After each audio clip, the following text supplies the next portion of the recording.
The new semester system of WBCHSE। ना अभी चारों तरफ क्या होता है ना, अगेन एक हल्ला गुल्ला मतलब पूरा मचा पड़ा है क्योंकि सेमेस्टर सिस्टम कर दिया है इस बार। Now this is very important to note that कि अकाउंट्स को कैसे टैकल करना। Now see who am I.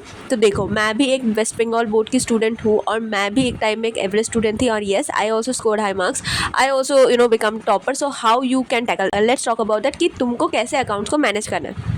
Let's see, अगर आई कैन अंडरस्टैंड कि तुम्हारा जो फर्स्ट सेमेस्टर एग्जाम है which is fully completely based on what ना MCQ। सो तो मैंने देखा है कि हमारे यहाँ पर ही कोई रीसेंट टीचर्स वगैरह जो है, कॉमर्स वाले टीचर मैं देख रही थी उन लोगों को, वो क्या करवा रहे हैं, सिर्फ MCQs को कंटिन्यूसली करवा रहे हैं। Why? Because they are preparing them for the upcoming semester exams. पर please keep in mind your target should not be semester exam. तुम्हारा टारगेट होना चाहिए कि तुम्हारा बोर्ड्स है, तुम क्लास 11 में हो 12 में हो मैटर नहीं करता, तुम्हारा टारगेट मेन बोर्ड एग्जाम होना चाहिए। तुम्हारा टारगेट ये नहीं होना चाहिए कि तुमको सेमेस्टर एग्जाम पार करना है। मैं देख के तुम दिमाग ख़राब हो गया मेरा भाई। इस बार तो तुम्हारा कैलकुलेटर भी हटा दिया, पता है ना, कैलकुलेटर भी नहीं है, और साथ ही साथ क्या होता है तुम्हारे कुछ नए चैप्टर्स भी ऐड किए गए अकाउंट्स में, तो अकाउंट्स का लेवल थोड़ा सा हाई कर दिया है। Please try to understand. और अगर तुम देखो, तुम्हारा कब होने वाला है सेमेस्टर एग्जाम में, है ना, 1-2 मंथ बाद ही होगा, राइट, अगस्त टाइम में होगा आई थिंक। तो जब भी होएगा, I don't know the exact date, तो उस टाइम में जब भी होगा, उसके बाद तुम्हारे पास कितने दिन बचेंगे? तुम्हारे पास जस्ट सिर्फ 4 से 5 मंथ बचेंगे। क्यों? क्योंकि तुमको उस टाइम में तुमको कवर करना होएगा तुम्हारा full syllabus. Can you imagine that? सारा mathematics, numerical and all, and या एट द सेम टाइम तुम्हारे पास कैलकुलेटर भी नहीं है। तुम कैलकुलेशन स्पीड बढ़ाओगे कैसे? अभी से प्रैक्टिस करना स्टार्ट करो। So what you have to do is कि डेली न्यूमेरिकल प्रैक्टिस करो। तुम्हारे जो टीचर है, तुम्हारे जो अकाउंट्स के टीचर है, वो तुम्हें सिर्फ MCQ करवा रहे हैं, okay, that is sufficient for your semester exams, that is sufficient for your what night is board exam के MCQs के लिए, बहुत ही सही है। But at the same time तुमको चैप्टर्स कवर करने हैं, तुम्हें प्रैक्टिकल क्वेश्चंस करने हैं, तुम्हें न्यूमेरिकल्स करने हैं। And I personally tell you कि अगर तुम अभी से स्टार्ट नहीं करोगे ना, सिलेबस नहीं ख़त्म कर पाओगे। कैलकुलेशन स्पीड कैसे बढ़ाओगे? क्योंकि तुम्हारे पास तो कैलकुलेटर भी नहीं है। हमारे टाइम में तो कैलकुलेटर भी था। तुम ट्राई टू अंडरस्टैंड यार कि तुमको कैलकुलेटर भी नहीं है, तुम्हारे पास दिमाग में ये रखो कि भाई कैलकुलेशन स्पीड भी बढ़ानी। और इवन तो मैंने ये भी देखा है कि भाई कैलकुलेटर अलाउ नहीं है, बट तब भी जो टीचर्स लोग हैं वो एकदम सीरियस ही नहीं है। वो क्या बोलते हैं, वो उन लोग को खुला कैलकुलेटर यूज़ करने दे रहे हैं ना। भाई क्या कर रहे हो तुम लोग? मतलब अगर मैं होती ना उनकी जगह में, मैं उनको तब से प्रिपेयर करवाती। तुम बोलोगे यार प्रैक्टिकल क्वेश्चन करे कि MCQs करे। देखो, अगर तुम प्रैक्टिकल क्वेश्चंस करोगे ना, 70 to 80% MCQ कवर हो जाएगा। बिकॉज अकाउंट्स ऐसा चीज़ है जहाँ पर क्या होता है ना, आपको 1 मार्क्स के क्वेश्चन दिखेंगे, राइट, 1 मार्क्स से शॉर्ट क्वेश्चन दिखेंगे, आपको लॉजिकल बेस्ड क्वेश्चन दिखेंगे, जो आप करोगे, जो भी आपका रहेगा न्यूमेरिकल्स, उससे आपका प्रॉपर्ली 70 to 80% हो जाएगा। You don't need to keep more efforts for your MCQs। और तुम्हारे टीचर्स तो दे ही रहे, तुम्हारे स्कूल वाले जो टीचर्स हैं वो तो ऑफकोर्स ये बात है, वहाँ पर एफर्ट्स दे रही। बट तुमको पता है, तुम जो इतना बड़ा मिस्टेक कर रहे हो ना कि सिर्फ MCQ किए जा रहे हो, सिर्फ MCQ क्या होता है पढ़े जा रहे हो, नहीं। क्योंकि तुम किसके लिए प्रिपेयर कर रहे हो? तुम सेमेस्टर एग्जाम के लिए। बट वो जो टॉपर है ना, वो जाके यूट्यूब में शॉर्ट्स देख के क्या होता है ना, पूरा सिलेबस कंप्लीट कर रहा होगा। And that is the difference between you and a topper. And being a topper, I can definitely tell you कि अगर मैं भी तुम्हारी जगह रहती ना, मैं अभी तक मैं अपना 1 शॉट वीडियो देख के ख़त्म कर ली होती 2-3 चैप्टर अकाउंट्स में, और eight the same time calculation speed के ऊपर भी काम करती।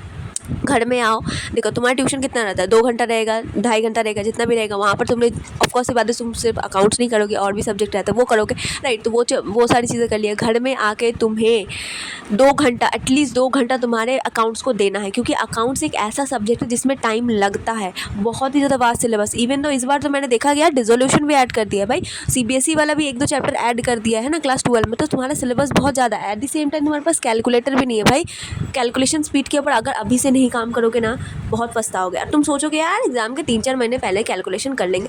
भाई जब तुम करने बैठोगे ना, तुम्हारा जो एडमिशन हो गया, रिटायरमेंट का मैथ हो गया, या फिर तुम्हारा ये what do we call that, issue of the shares है ना, शेयर कैपिटल का मैथ्स करने जाओगे ना, तुम फंसोगे। कैलकुलेशन तुम्हारा एडमिशन ऑफ द पार्टनर में जब तुम बैलेंस शीट में लाने जाओगे ना, तो भाई यू विल सी कि भाई कितना बड़ा है तुम्हें प्लस माइनस। तो उस टाइम में तुम्हें टाइम लगेगा, और वो टाइम अगर तुम सिर्फ प्लस माइनस करने में निकाल दोगे एग्जाम में, तो भाई सारे क्वेश्चन को कब टैकल करोगे? So that is very important कि अभी से अपने कैलकुलेशन स्पीड के ऊपर काम करो। और ये चीज़ गार्ड बांध लो कि तुमको न्यूमेरिकल प्रैक्टिस करनी। तुम्हारे टीचर नहीं करवा रहे, ट्यूशन वाले टीचर, तुम्हारे पास यूट्यूब है, just watch your 1 shot videos and there you have to finish your syllabus. और ये एक बात दिमाग में रखना, कभी भी अपने स्कूल और ट्यूशन के ऊपर रिलाई करके नहीं रहना। टॉपर्स कभी भी तुम अगर ये सोच रहे हो ना कि यार कैलकुलेशन स्पीड तो बढ़ जाएगी 2-3 महीने के एग्ज़ाम के 2-3 महीने पहले से पढ़ लेंगे, भाई फंसोगे बहुत। क्यों? क्योंकि अगस्त में अगर तुम्हारा फर्स्ट सेमेस्टर हो गया है, उसके बाद तुम्हारा जो नेक्स्ट सेमेस्टर पता नहीं मुझे कब होगा, बट उसके बाद तो तुम्हारे फेस्टिवल स्टार्ट हो जाएंगे, तुम तो उधर ही बिजी रहोगे, फिर पढ़ोगे कब? फिर कब बढ़ाओगे अपने कैलकुलेशन स्पीड? सो ये जो टाइम है ना, सबसे बेस्ट टाइम है आपके कैलकुलेशन को स्पीड के बढ़ाना। क्योंकि जब तुम कैलकुलेशन स्पीड के ऊपर, जब तुम कैलकुलेशन स्पीड के ऊपर काम करोगे, जब तुम न्यूमेरिकल्स वगैरह सॉल्व करोगे, जब तुम पूरा सिलेबस कंप्लीट करोगे, उस टाइम में टॉपर बैठ के PYQs लगा रहे होंगे। सो तुमको प्रॉपरली एक स्ट्रैटेजी फॉलो करनी।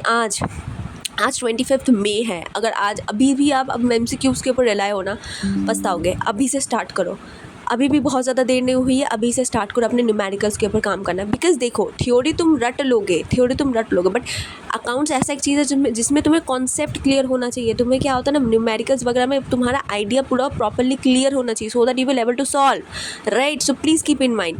एंड या टारगेट आपका ये नहीं होना चाहिए कि मुझे सेमेस्टर एग्जाम निकालना है, टारगेट आपका ये होना चाहिए कि स्पीड प्लस एक्यूरेसी कैसे ग्रैब करनी है, right? So that is only the Mantra for right now. अभी जो सिचुएशन चल रहा है उसके हिसाब से तो यही बेस्ट मेथड होएगा कि आपको अभी से काम करना स्टार्ट करना पड़ेगा, right? So what is the strategy? Let's see. First semester में का क्या होता है, देखो मैंने एक सेमेस्टर बेस्ड रूटीन बनाया है। कैसे? फर्स्ट आपके जो 2 मंथ्स है उसमें आपको प्रॉपरली आपको जितने भी चैप्टर्स हैं उसको आपको अंडरस्टैंड करना है, and just keep the target कि हाँ भाई 2 से 3 मंथ के अंदर मुझे सब ख़त्म करना है। यू विल सी कि भाई कैसे ख़त्म करेंगे।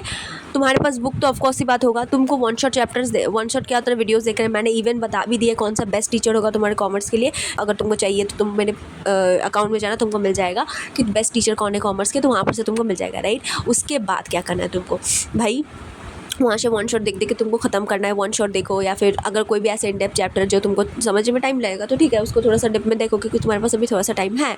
तो ऑफकोर्स बात तुमको ऐसे ख़त्म करना है, वन शॉट वगैरह देखो एंड ऑल डू दैट। उसके बाद तुम्हारे पास ऑफकोर्स न्यूमेरिकल बुक होगा, उससे सॉल्व करते जाओ। तुम अगर तुम्हारे पास तो डाउट होगा, ऐसा हो नहीं सकता तुम्हारे पास डाउट नहीं होएगा, तब क्या करोगे? तब तुम्हारे टीचर के पास तुम्हें लेके जाना है ना, तुम्हारे टीचर के पास तुम लेके जाना। और ये देखो, अगर तुम अपने टीचर्स के पास लेके जा रहे हो ना, अकेले लेके जाना, क्योंकि तुम्हारे जो दोस्त है वो देखेंगे, है ना? तुम अपने दोस्त के बीच में भीड़ में लेके जाओगे, वो तुम्हारे सर ऐसे भी दिमाग नहीं लगाएंगे। क्यों?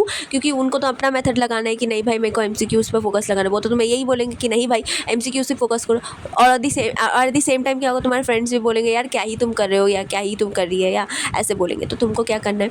तुमको करना है कि तुमको अकेले में जाके तुम्हारे सर या फिर मैम से तुम्हारा डाउट क्लियर करना है। That is important. Why? Because देखो ये टाइम बहुत ही ज़्यादा इंपॉर्टेंट होता है। तुम अगर जाओगे अपने दोस्त लोगों के साथ, तुम डिस्ट्रैक्ट हो जाओगे। वो बोलोगे यार अबे क्या दिक्कत है भाई, ये सेमेस्टर एग्जाम है, MCQs है, हमारे पास तो MCQs का पूरा एकदम थक्का थक्का भरा हुआ है, आराम से सेमेस्टर एग्जाम निकल जाएगा। पर उन नॉनसेंस लोगों को ये नहीं पता है कि भाई बोर्ड एग्जाम तुम्हारा टारगेट होना चाहिए, सेमेस्टर एग्जाम नहीं। सेमेस्टर एग्जाम तुम्हारा रिजल्ट नहीं दिखाता। सेमेस्टर एग्जाम तो इवन मतलब कभी कभी तो सेमेस्टर एग्जाम में रिजल्ट भी नहीं आता है। भाई तुम्हारा मेन टारगेट बोर्ड एग्जाम है, सेमेस्टर एग्जाम नहीं है। तो प्लीज़ कीप इन माइंड कि तुमको प्रॉपरली जैसे आते हैं हमारे बोर्ड एग्जाम के पेपर, उसके अकॉर्डिंग चलना है। That is very very important, and specially accounts के लिए तो तुम्हें चलना ही पड़ेगा। तो 2 से 3 मंथ तुमको ऐसे कवर करना है। उसके बाद अकेले जाके अपने सर से या फिर मैम से डाउट क्लियर करो। That is important. नेक्स्ट आपको क्या करना है कि भाई MCQs मिडिल फेज में आपको, जैसे आप देख रहे हो कि यार सिलेबस ऑलमोस्ट कंप्लीट हो गया, उसके बाद आपको MCQs एंड PYQs लगाते जाना है एंड प्रैक्टिस। भाई राइटिंग मतलब तुमको आंसर राइटिंग सीखनी पड़ेगी कि आंसर कैसे लिखना है, PYQs कैसे सॉल्व करते हैं। मैंने वीडियो में बता दिया, दूसरे एक वीडियो में, प्लीज़ वॉच दैट वीडियो कि कैसे तुमको PYQ सॉल्व करने हैं, तुमको आंसर कैसे राइटिंग करना है, सब कुछ मैंने बताया है।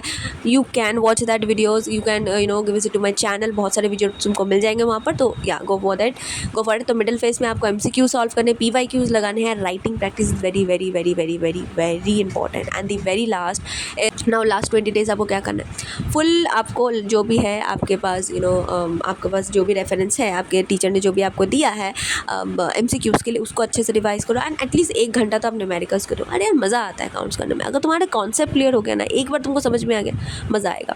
तो ऐसे करके क्या होता है, तुमको प्रिपेयर करना, बिकॉज अकाउंट्स ऐसा एक चीज़ है, वो पूरा एकदम समुंदर है भाई। अकाउंट्स एक समुंदर है, जितना प्रैक्टिस करोगे उतना कम है ना। तो प्लीज़ कीप इन माइंड कि तुमको टारगेट सेमेस्टर एग्ज़ाम का नहीं लेना है, टारगेट लेना है तुम्हें किसका, बोर्ड एग्ज़ाम का, क्योंकि तुम्हारा बोर्ड एग्ज़ाम इम matter more than your semester exam. ठीक है, तो ऐसे करो प्रिपेयर। और अगर तुमको और भी कोई रिलेटेड डाउट है, do let me in the comments below. See you in the next one, bye bye.